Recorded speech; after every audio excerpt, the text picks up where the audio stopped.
আমি যদি বলি যে তারা তরুণদের শহরের ভোটারদের ভোট পেয়েছে পরিবর্তনের পক্ষে, দুর্নীতির বিপক্ষে তাদের ক্যাম্পেইন ছিল। এবং বাংলাদেশে আমরা যদি দেখি জামাত এবং এনসিপির যে ক্যাম্পেইন ছিল সেটা ছিল দুর্নীতির বিপক্ষে, পরিবর্তনের পক্ষে। এবং জামাতের আপনি সারা দেশে ভোটে যদি রুরাল আরবান তুলনা করেন তাহলে জামাত কিন্তু আরবান এরিয়ায় ভোট বেশি পেয়েছে। এবং প্রথমবারের মতো ঢাকায় জামাত 15টার মধ্যে 7টা আসনে জয়ী হয়েছে, জামাত এবং জোট এনসিপি সহ।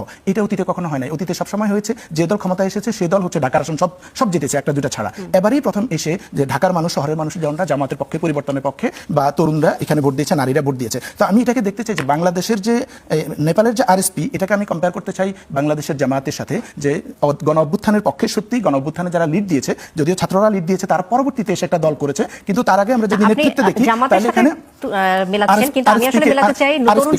আমি এটা দেখি বাংলাদেশে এনসিপি তো জামাতের সাথে আছে। এখন আমি দেখি যে বাংলাদেশে নেপালের তুলনায় বাংলাদেশে যদি গণ অভ্যুত্থানের দল বা পক্ষের দল যারা লিড করেছে, এদের মধ্যে জামাত অন্যতম একটা শক্তি, যেটা ওখানে আরএসপি হয়েছে। এবং জামাত অতীতে কখনো ক্ষমতায় ছিল না, যেটা আরএসপিও কখনো ক্ষমতায় ছিল না। এবং জামাতও এই অভ্যুত্থানের পরের দল না, আরএসপি অভ্যুত্থানের পরের দল না।